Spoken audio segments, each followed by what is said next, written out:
നമ്മളുടെ കുടുംബ പ്രേക്ഷകരെ അടക്കി വാഴുന്ന നമ്മളുടെ എല്ലാവരുടെയും ഏറ്റവും പ്രിയപ്പെട്ട നടനായ ജയറാമേട്ടനാണ് നമ്മളുടെ സ്പെഷ്യൽ ഗസ്റ്റ് എന്ന്. ആടുപുലിയാട്ടം എന്ന സിനിമയുടെ വിശേഷങ്ങളാണ് ഇന്ന് നമ്മൾ നിങ്ങളോട് ഷെയർ ചെയ്യാൻ പോകുന്നത്. ജയറാമേട്ടന്റെ ശക്തമായ ഒരു തിരിച്ചുവരവ് തന്നെയാണ് ഈ സിനിമ. ഒത്തിരി പ്രത്യേകതകളും ഒത്തിരി സവിശേഷതകളും ഉള്ള ഒരു സിനിമയാണ്. അപ്പോൾ ഈ സിനിമയുടെ വിശേഷങ്ങൾ ജയറാമേട്ടൻ നമ്മളോട് പങ്കിടും. So join me in welcoming ജയറാമേട്ടൻ ടു ദ ഷോ. ഞാൻ ഇപ്പോൾ പറഞ്ഞ പോലെ ജയറാമേട്ടന്റെ വളരെ ശക്തമായ ഒരു തിരിച്ചുവരവാണ് ഈ സിനിമ. കാരണം കുറച്ച് നാളുകൾക്ക് ശേഷം അതുപോലെ ഒത്തിരി സവിശേഷതയുള്ള ഒരു സിനിമയാണ്. അപ്പോൾ ഈ ഒരു റോള് കിട്ടിയപ്പോൾ ജയറാമേട്ടൻ ഈ റോള് സെലക്ട് ചെയ്ത് ഇതൊരു തിരിച്ചുവരവായി എടുക്കാനുള്ള കാരണമെന്ന് അതിന് ഫസ്റ്റ് പറയുകയാണെങ്കിൽ ഇതിന്റെ ഡയറക്ടർ കണ്ണൻ താമരക്കുളം, അദ്ദേഹവും ഞാനും ഇതിനു മുമ്പ് ഒരു സിനിമ ചെയ്തു, തിങ്കൾ മുതൽ വെള്ളി വരെ എന്നുള്ള സിനിമ. അതൊരു ചെറിയൊരു കുടുംബ കാറ്റഗറിയിൽ പെടുന്ന ഒരു സിനിമയായിരുന്നു. അപ്പോൾ അതൊരു വലിയൊരു കോളിളക്കം സൃഷ്ടിച്ച സിനിമയൊന്നുമല്ല, വളരെ ചെറിയ രീതിയിൽ വന്ന് അങ്ങനെ ഒരു പോയൊരു സിനിമയാണ്. അപ്പോൾ നമുക്ക് ഇതേ ഒരു കോമ്പിനേഷൻ തന്നെ, ഇതേ ഒരു കൂട്ടുകെട്ടിലൊരു സക്സസ്ഫുൾ ആയിട്ടുള്ള സിനിമ ഉണ്ടാക്കണം എന്ന് ഞങ്ങൾ തീരുമാനിച്ചു. അങ്ങനെയാണ് ഈ സിനിമയിലേക്ക് എത്തിപ്പെട്ടത്, ഈ കഥയിലേക്ക് എത്തിപ്പെട്ടത്. കണ്ണൻ ഒരു സംവിധായകനെന്ന് ഇതിൽ എനിക്ക് പേഴ്സണലായിട്ട് പറയാവുന്ന നല്ലൊരു ടെക്നീഷ്യനാണ്. അപ്പോൾ ടെക്നിക്കലി കണ്ണന് ചെയ്യാൻ പറ്റുന്ന നല്ല സ്കോപ്പുള്ളൊരു സിനിമയായിരിക്കണം. അങ്ങനെയാണ് ഈ ഹൊറർ സബ്ജക്റ്റിലേക്ക് എത്തിയത്. ഹൊറർ എന്ന് പറയുമ്പോൾ ഇപ്പോൾ സ്ഥിരമായിട്ട് നമ്മൾ ഇംഗ്ലീഷ് സിനിമകളിൽ അല്ലെങ്കിൽ ഹിന്ദി സിനിമകളിലൊക്കെ എപ്പോഴും ഹൊറർ സിനിമകൾ ഒരുപാട് വരുന്നതാണ്. ഇപ്പോൾ ടെക്നോളജിയൊക്കെ ഒരുപാട് ഇതായി, നമുക്ക് ഈ ഗ്രാഫിക്സിൽ എന്ത് വേണമെങ്കിൽ ചെയ്യാം. അപ്പോൾ വികൃതമായിട്ടുള്ള കുറേ മുഖങ്ങളും പെട്ടെന്ന് കണ്ണ് പുറത്ത് ചാടി അല്ലെങ്കിൽ അങ്ങനത്തെ ഒരിതല്ലാതെ നല്ലൊരു ഫീല് മാത്രം, ഇതെന്തോ നമ്മുടെ പുറകിലുണ്ട് എന്ന് തോന്നിക്കുന്ന ഈ മുറിക്കകത്ത്, ഇപ്പം ഞാനിരിക്കുന്ന ഈ മുറിക്കകത്ത് എവിടെയോ അദൃശ്യമായിട്ടുള്ള എന്തോ ഉണ്ടെന്ന് തോന്നിപ്പിക്കുന്ന രീതിയിലുള്ള ഒരു ട്രീറ്റ്മെൻ്റ് ആയിരുന്നു ഈ സിനിമയ്ക്കകത്ത്.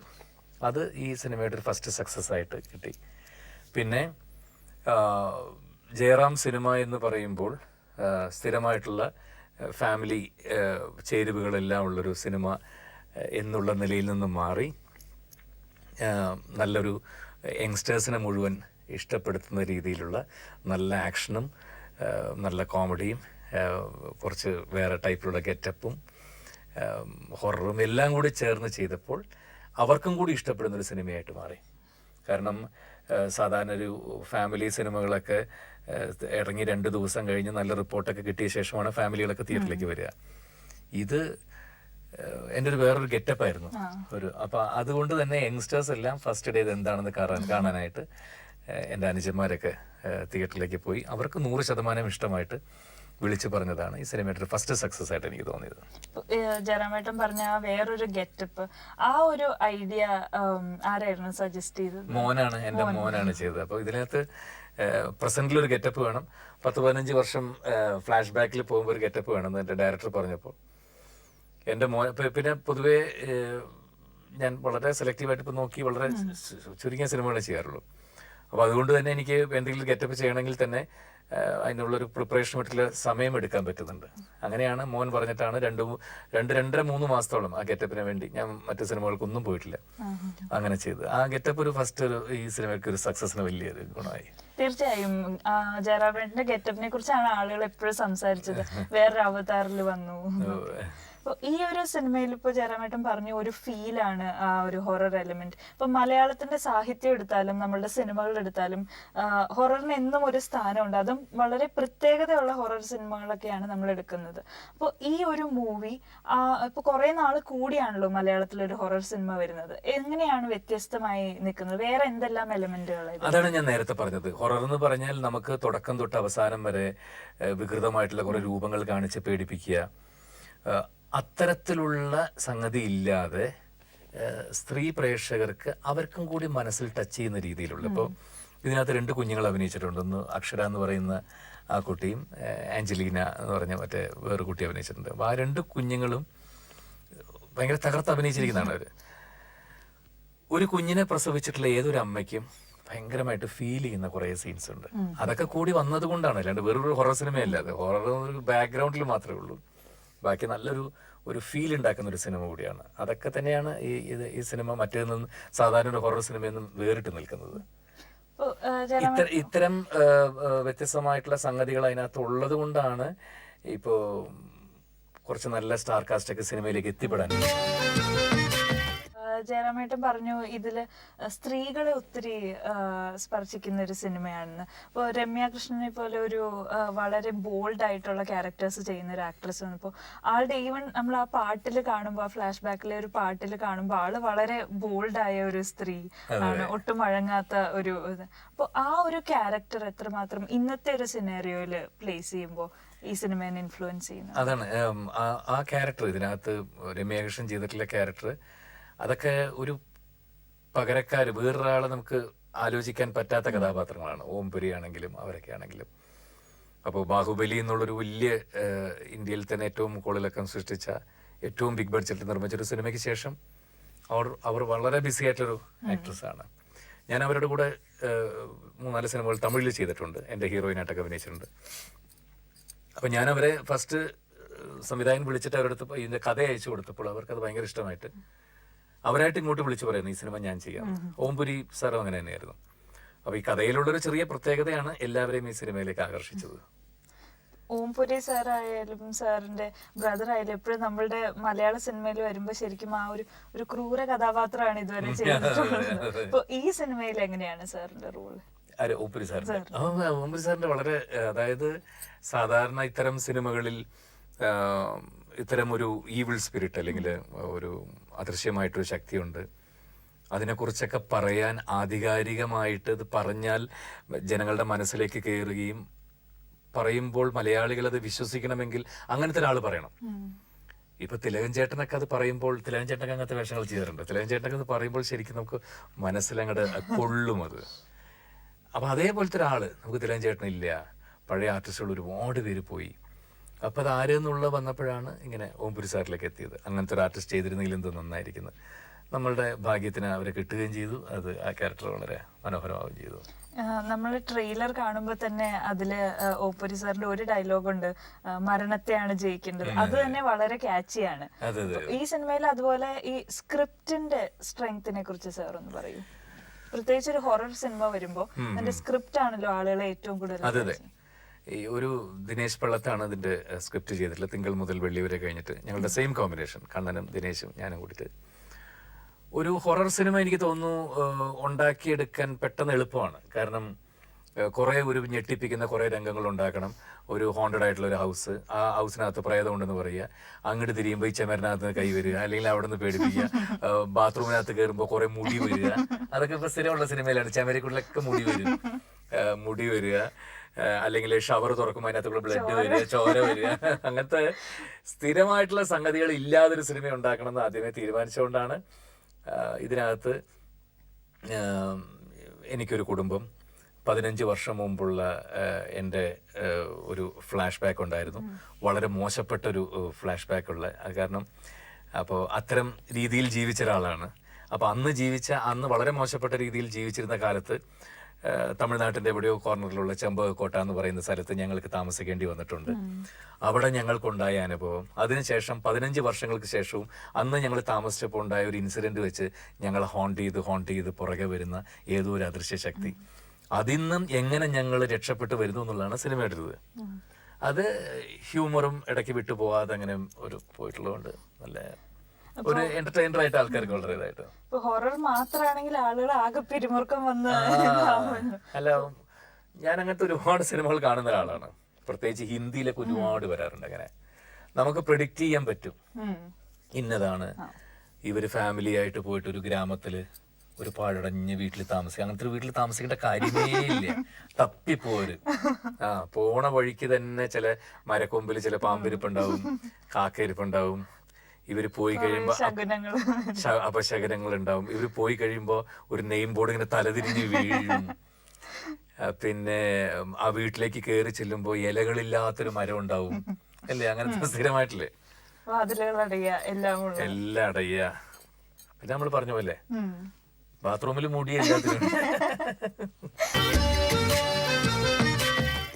ഇതിലിപ്പോ പാഷാണ് ഷാജി ചെയ്യുന്ന റോളും അതുപോലെ പിഷാരടി ചെയ്യുന്ന റോളും ശ്രീകുമാർ, ഇവരൊക്കെ ഇതില് കുറച്ചൊരു മസാല ആഡ് ചെയ്യുന്ന പോലെ. അതെ, ഇങ്ങനത്തെ സിനിമ വരുമ്പോ എന്തെങ്കിലും റിലാക്സേഷൻ ഇല്ലെങ്കിൽ ഭയങ്കര ഇതായിരിക്കും. തുടക്കം തൊട്ട് ഇങ്ങനെ ഒരേ പിരിമുറുക്കത്തിലിരിക്കാതെ അപ്പപ്പ സീൻസിന് പുട്ടിന് പീരയിട്ട് കൊടുക്കുന്നത് പോലെ അത് അവരാണ് അതിന്റെ റിലാക്സേഷൻ എല്ലാം. അപ്പൊ അത് ത്രൂ ഔട്ട് ഇങ്ങനെ കീപ്പ് ചെയ്ത് പോയിട്ടുണ്ട്. അപ്പൊ ഈ മലയാളികൾ എപ്പോഴും ക്വാളിറ്റി സിനിമ ഡിമാൻഡ് ചെയ്യുന്നവരാണ്, ഭയങ്കര ക്രിട്ടിക്സ് ആണെന്ന് പറയും. അപ്പൊ ഇവിടെ ഒരു ഹൊറർ സിനിമ വിജയിക്കണമെങ്കിൽ കുറച്ചൊക്കെ സയന്റിഫിക് ഫാക്ട്സും വേണമല്ലോ. അത് വേണം. അപ്പൊ ഇതിലെ ഒരു സ്ക്രിപ്റ്റില് അങ്ങനെ ഒരു ഫാക്ട് സാറിന് അല്ല, എന്തായാലും നമ്മളുടേതായിട്ടുള്ള സംസ്കാരം, നമ്മളുടെ കൾച്ചർ, അതൊക്കെ വിട്ടിട്ട് നമുക്ക് ഒരിക്കലും ചെയ്യാൻ പറ്റില്ല. അപ്പൊ അത് എവിടെയെങ്കിലും ഒരു എലിമെന്റ് വേണം. അത് നമ്മളുടേതായിട്ടുള്ള ഒരു രീതിയിൽ കൂടെ തന്നെയാണ് ഇതിന്റെ ക്ലൈമാക്സിലേക്ക് പോയിട്ട് ഇതിന്റെ ബാക്കിയുള്ള കാര്യങ്ങളൊക്കെ ചെയ്തിരിക്കുന്നത്. അത് കൈവിട്ടിട്ടില്ല, അത് അങ്ങനെ തന്നെയാണ് ചെയ്തിരിക്കുന്നത്. പിന്നെ ഇതിലെ പാട്ടുകൾ രതീഷ് വേഗ സാറ് പാട്ടുകൾ ട്യൂൺ ചെയ്തിരിക്കുന്നത്. അപ്പം സാറിന്റെ ഈ ഓരോ പാട്ടുകളും അപ്പൊ ആ ട്യൂൺ ഇപ്പൊ സാറിന് തോന്നിയ ആ സന്ദർഭത്തിന് ഏറ്റവും മാച്ചായി എന്ന് തോന്നിയ? ഇല്ല, രതീഷ് വേഗയുടെ നല്ലൊരു വർക്കാണ്. അദ്ദേഹത്തിന്റെ ശരിക്കും ഒരു തിരിച്ചുവരവ് തന്നെയാണ് സിനിമ. പാട്ടുകൾ ഓൾറെഡി വലിയ ഹിറ്റായി. അടുത്ത കാലത്ത് എനിക്ക് തോന്നുന്നു ഏറ്റവും ഒരു ഓഡിയോ റൈറ്റ്സ് ഏറ്റവും കൂടുതൽ വിറ്റുപോയ സിനിമയാണ് അത്. പാട്ടുകൾ സക്സസ് ആയതിൻ്റെയാണ്. ഈസ്റ്റ് കോസ്റ്റ് ആണ് ഇതിൻ്റെ കാസറ്റ് ചെയ്തിട്ടുള്ളത്. ശ്രീ ഈസ്റ്റ് കോസ്റ്റ് വിജയൻ ആദ്യം തന്നെ അദ്ദേഹം ഈ പാട്ടുകൾ കേട്ടപ്പോൾ തന്നെ ഒരു വലിയ ഓഫറിലാണ് അത് അങ്ങോട്ട് അദ്ദേഹം മേടിച്ചത്. അതൊരു വലിയ പ്ലസ് പോയിന്റ് ആയിരുന്നു. പിന്നെ ഇതിൻ്റെ ഒരു ഓഡിയോ ലോഞ്ചും പബ്ലിക്കിന് ഇത് ചെയ്തിട്ട് ചാലക്കുടിയിൽ വെച്ചിട്ടാണ് നടന്നത്. അവരെയൊക്കെ പാർട്ടിസിപ്പേറ്റ് ചെയ്തിട്ട് അതൊരു വലിയ ഫംഗ്ഷനായിരുന്നു. രതീഷ് വേഗ ബാക്ക്ഗ്രൗണ്ട് സ്കോർ മാത്രമല്ല പാട്ടുകളും എല്ലാം വളരെ മനോഹരമായിട്ട് ചെയ്ത സിനിമയാണ്. ഒരുപാട് ടൈം എടുത്ത്. അതും ഈ സിനിമയുടെ ഒരു വലിയ പ്ലസ് പോയിന്റ് തന്നെയാണ്. പിന്നെ ഞങ്ങളെല്ലാം കൊണ്ട് ഒരു പാട്ടും പാടിച്ചിട്ടുണ്ട് രതീഷ് വേഗ. അതൊരു പാട്ടെന്ന് പറയാൻ പറ്റില്ല, ഒരു രസകരമായിട്ടുള്ളൊരു ഇതാണ്. ഞാനും ഷാജിയും പിഷാരടി ഞങ്ങളൊക്കെ ഒരുമിച്ചാണ് ആ പാട്ട് പാടിയിട്ടുള്ളത്. അയ്യ, അത് ഞാൻ പറഞ്ഞില്ല, പാട്ടെന്ന് പറയാൻ പറ്റില്ല. അതെ, അതുകൊണ്ടാണ്. പിന്നെ ഇതിന്റെ ഈ മൂവിയുടെ ഓഡിയോ ലോഞ്ച് തന്നെ വളരെ സ്പെഷ്യൽ ആയിരുന്നു. ജയറാമേട്ടന്റെ വക ചെണ്ടമേളം ഒക്കെ ഉണ്ടായിരുന്നു.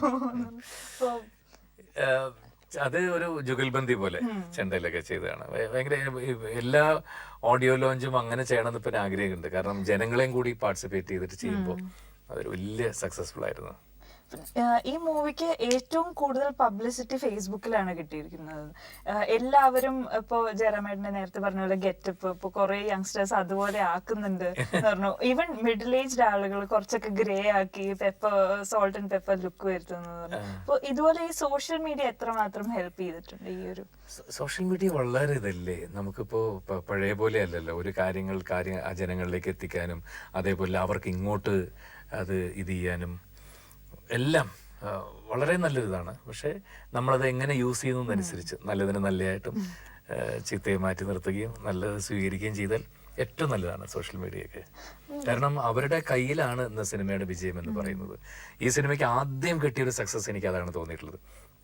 ഫസ്റ്റ് ഷോ തിയേറ്ററിൽ കണ്ടിട്ടുള്ള യങ്സ്റ്റേഴ്സ് ആയിട്ടുള്ള ആൾക്കാർ അവര് വാട്സാപ്പിലും ചേട്ടാ ഞങ്ങൾ പടം കണ്ടു തകർത്തു അത് ഇത് പറയുമ്പോൾ അതിൽ ഏറ്റവും കൂടുതൽ സന്തോഷിക്കുക അവര് നമ്മുടെ കുഞ്ഞാനിച്ചന്മാരില്ലേ. എല്ലാവരും ഇപ്പൊ റിവ്യൂ ഒക്കെ സ്റ്റേറ്റസ് ആയിട്ട് ഇടുന്നു. പിന്നെ അതാണ്. ജയറാമേട്ടനെ എല്ലാവരും ഈ പ്രത്യേകിച്ച് കുടുംബ സദസ്സുകൾ എക്സ്പെക്ട് ചെയ്യുന്ന ഒരു റോൾ, സ്റ്റീരിയോ ടൈപ്പ് റോൾ ഉണ്ടല്ലോ, ഒരു കുടുംബസ്ഥനായ. പക്ഷെ ഈ സിനിമ ഒരു വലിയ എക്സ്പെരിമെന്റ് ആണല്ലോ. ആ ഒരു രീതിയിൽ കുറെ ആക്ഷൻ ഉണ്ട്, ഹൊറർ ഉണ്ട്. അപ്പോ ഇങ്ങനെ ഒരു റിസ്ക് എടുത്ത് ഇതുപോലൊരു തിരിച്ചുവരവിന് എന്തെങ്കിലും ഒരു ഭയങ്കര സ്ട്രോങ് ഫോക്കൽ പോയിന്റ് ഉണ്ടാവുമല്ലോ, അതെന്തായിരുന്നു? ഇല്ല, ഇത് തന്നെയാണ്. കഴിഞ്ഞ സിനിമ കഴിഞ്ഞപ്പോൾ, തിങ്കൾ മുതൽ വെള്ളി വരെ എന്നുള്ള സിനിമ കഴിഞ്ഞപ്പോൾ ഞാൻ തന്നെ സ്വയം എടുത്ത തീരുമാനമാണത്. ഇനി ഒരേ ടൈപ്പ് ഒരു സ്റ്റീരിയോ ടൈപ്പ് ഒരു ഭർത്താവ് അല്ലെങ്കിൽ ഒരു ഫാമിലി മാൻ, ഇത് തന്നെയാണ് ഞാൻ കഴിഞ്ഞ ഒരുപാട് വർഷങ്ങളായിട്ട്. അത് ഞാൻ ചെയ്തതല്ല, എന്നെ തേടി വന്നത് മുഴുവൻ അതായിരുന്നു. ആളുകൾക്ക് വേണ്ടത് അങ്ങനെയായിരുന്നു. എന്നെ തേടി വരുന്ന, പിന്നെ ഒരു ഇടക്കാലത്ത് ഞാൻ ചെയ്തിട്ടുള്ള ഡയറക്ടേഴ്സ് ഒക്കെ അത്തരം കുടുംബ ചിത്രങ്ങൾ ചെയ്യുന്ന ഡയറക്ടേഴ്സ് ആയിരുന്നു. ഒരിക്കലും അത് ചീത്താന്ന് ഞാൻ പറയില്ല കേട്ടോ. ഇപ്പോഴും ഏറ്റവും കൂടുതൽ ഞാൻ അഭിമാനമായിട്ട് പറയുന്ന കാര്യമാണ് അത്തരം സിനിമകളിൽ എനിക്ക് കഴിഞ്ഞ 10-30 വർഷക്കാലം അഭിനയിക്കാൻ കഴിഞ്ഞു എന്നുള്ളത് ഞാൻ എന്നും ഒരു അഭിമാനമായിട്ട് പറയുന്നൊരു കാര്യമാണ്. പക്ഷേ ഇനി അങ്ങോട്ട് എന്തെങ്കിലുമൊക്കെ കുറച്ച് ചേഞ്ചുള്ള ഒരു വ്യത്യസ്തമായിട്ടുള്ള എന്തെങ്കിലും ക്യാരക്ടേഴ്സ് ചെയ്യണം എന്നുള്ളൊരു ആഗ്രഹം കൊണ്ട് അങ്ങനെ മനസ്സിലിരിക്കുമ്പോഴാണ് കണ്ണൻ ഇതിൻ്റെ സ്ക്രീൻ പ്ലേ പറഞ്ഞപ്പോൾ എന്തെങ്കിലും ഡിഫറെൻ്റ് ആയിട്ടുള്ള ഗെറ്റപ്പ് ചെയ്യാം, ആക്ഷൻ നല്ല സ്കോപ്പുള്ള സിനിമയാണ് എന്ന് വെച്ചാൽ ആദ്യം തുടക്കം തൊട്ട് അവസാനം വരേക്കും ആക്ഷൻ ഉണ്ടാക്കാൻ എളുപ്പമാണ്. ഒരു ഇടിക്കുന്ന സീനിൽ 5 എണ്ണം പ്ലേസ് ചെയ്താൽ മതി, അതിന് കാരണമില്ലെങ്കിലും. അതില്ലാത്ത സന്ദർഭം കൊണ്ട് മാത്രം ഒരു നല്ല ആക്ഷൻ സീക്വൻസ് ഉള്ള എല്ലാം കൂടി ഒത്തു വന്നത് കൊണ്ടാണ് കേട്ടോ നല്ലൊരു സിനിമയായി മാറിയത്.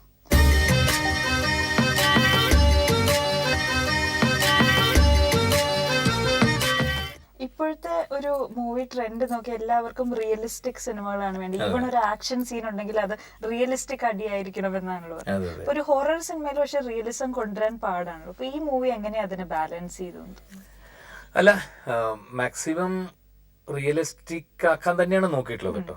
ഒരു സിനിമാറ്റിക് അല്ലാതെ നമുക്കതിനകത്ത് ഇപ്പോൾ സിനിമ തുടങ്ങിക്കഴിഞ്ഞാൽ ആൾക്കാർ ഒന്നില് നായകന്റെ കൂടെ ട്രാവൽ ചെയ്യണം, അല്ലെങ്കിൽ അതിന്റെ കഥയുടെ കൂടെ ഏതെങ്കിലും ഒരു എലിമെന്റ് കൂടെ തന്നെയാണ് ആൾക്കാർ അതിന്റെ കൂടെ ട്രാവൽ ചെയ്യുന്നത്.